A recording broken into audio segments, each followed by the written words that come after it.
இதுல இந்த படம் பெண்ணியம் பேசுதான். பெண்ணியம் எப்படி இருக்கணும்னு பேசுதான். டேய் என்னடா கன்றாவி படம். சரி ஓகே. அதுக்கப்புறமா அவங்க போவாங்க, கோர்ட்ல வாதாடுவாங்க. வாதாடும் போது அவர் ஒரு டைலாக் சொல்லுவாருங்க. அந்த அட்வொகேட் வந்து சரியான டைலாக் அது. அது எப்படி யுவர் ஆனர், ஒரே சொசைட்டி தான். இந்த சொசைட்டில ஆண்கள் சம்பாதிக்கிற பணத்தை வந்து கடமையாவும், பெண்கள் சம்பாதிக்கிற பணத்தை வந்து பெருமையாவும் பேசப்படுதுன்னு. டேய் மண்ணாங்கட்டிங்களா, பெருமையா பேசிதாண்டா ஆகணும். நீங்க பண்ண வேலைங்களுக்கெல்லாம் அவங்கள பெருமையா பேசிதான் ஆகணும். ஒரு ஒரு காலகட்டத்துல பெண்கள்ன்ற ஒரு குழந்தை பிறந்தாலே என்ன பண்ணானுங்க, கள்ளிப்பால் ஊத்தி கொன்னானுங்க. அதுக்கப்புறமா இந்த கொஞ்சம் டெவலப்மெண்ட் வந்து வயித்துலயே பெண்ணா ஆனான்னு தெரிஞ்சதுக்கப்புறம் அப்படியே கலைக்க ஆரம்பிச்சானுங்க. அதுக்கப்புறம் என்ன பண்ணானுங்க, ஒரு 7, 8 வயசு வர்றதுக்கு முன்னாடியே குழந்தை திருமணத்தை பண்ணி வச்சுங்க. குழந்தை திருமணம் பண்ணி வச்சா என்ன ஆகும்? குழந்தை திருமணம் பண்ணி வச்சதுக்கப்புறம் அவங்க வீட்டுக்காரன் செத்துட்டான்னா கூட சேர்ந்து பொண்ணும் எரிஞ்சிடணும். அது வந்து வீட்டுக்காரர் இறந்ததுக்கப்புறம் ஒரு பொண்ணு உயிரோடு இருக்கக்கூடாதுன்னு சொல்லிட்டு உடன்கட்டை ஏறுதல்னு ஒரு கொடூர செயலை பண்ணிட்டு இருந்தீங்க இங்க. அதாவது ஆண் செத்து எரிஞ்சிட்டு இருக்கும்போது அந்த நெருப்புல எரியிற நெருப்புல உயிரோட இருக்க இந்த பெண்ணையும் தூக்கி போட்டுறணும். அதுக்கப்புறம் என்ன பண்ணீங்க, இவங்க ஒரு கட்டத்துக்கு மேல வளர்ந்து அதை மாத்தி பெரியார், அம்பேத்கர் போன்ற தலைவர்களால் மாத்தி மேல வந்ததுக்கப்புறம் என்ன நடந்துச்சு?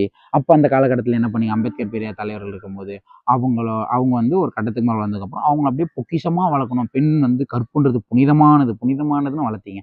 வளர்த்ததுக்கப்புறம் அவங்களோட மார்பகங்களுக்கு வரி போட்டு வரிய வாங்குனீங்க. உன் மார்பகத்தை நீ மறைக்கணும்னா அதுக்கு நீ வரி கட்டணும்னு சொல்லிட்டு பண்ணீங்க.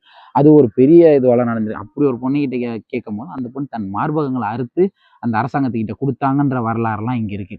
ஸோ அப்படி இருந்து அதை மீறி அதை பல போராட்டங்களை தாண்டி பல தடைகளை தாண்டி வந்தவங்கள அதுக்கப்புறம் என்ன பண்ணீங்க, நீ வந்து இந்த குறிப்பிட்ட ஜாதியில தான் கல்யாணம் பண்ணணும், குறிப்பிட்ட மதத்துல தான் கல்யாணம் பண்ணணும், நாங்க சொல்றவங்க தான் கல்யாணம் பண்ணணும், பொண்ணுன்னா வீட்டில் உட்காந்து வேலை செய்யணும், சோறு செய்யணும்னு சொன்னீங்க. அதை மீறி படிக்க வந்தாங்க. படிக்க வந்தவங்களை என்ன பண்ணீங்க, ஸ்கூல் வரையும் படிச்சு முடிச்சு அதான் ஸ்கூல் வரையும் ஃபஸ்ட்டு. இதுக்கு மேலே பொம்பளை பொண்ணு எதுக்கு படிக்கணும், கல்யாணம் பண்ணிட்டு போ, அங்கே போய் சமைக்க தானே போகிறேன், உனக்கு எதுக்கு மேல் படிப்புன்னு சொன்னீங்க. அதையும் மீறி பல பெண்கள் மேல் படிப்பு படித்து பட்டப்படிப்பு படித்து இன்றைக்கி நல்ல நிலைமைக்கு வந்திருக்காங்க. இப்போ நீங்கள் என்ன பண்ணுறீங்க, இவ்வளோ படித்து இவ்வளோ உழைச்சி இவ்வளோ இந்த நிலைமைக்கு வந்த பெண்களையும் நீ வேற ஜாதி ஆணை லவ் பண்ணுற, வேற ஜாதி பெண்ணை லவ் பண்ணுன்னு சொல்லிட்டு அவங்கள ஆணவ கொலைகள் பண்ண ஆரம்பிச்சிட்டீங்க.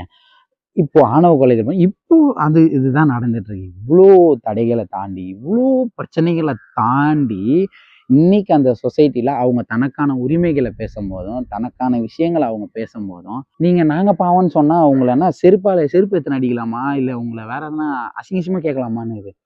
இப்படி ஒரு கருத்தை கேவலமா ஆண் பாவம் டைட்டில் வேற கன்றாவியா இருக்குடா. கேவலமா ஆண் பாவம் பொல்லாததான். இது ஒரு படம் மண்ணாங்கட்டி இதை வேற எடுத்து வச்சுட்டு இவ்வளோ கஷ்டங்களை தாண்டி இத்தனை விஷயங்களை தாண்டி வந்த பெண்கள் சம்பாதிக்கிறது இங்க சாதனை தான்டா மயிறு.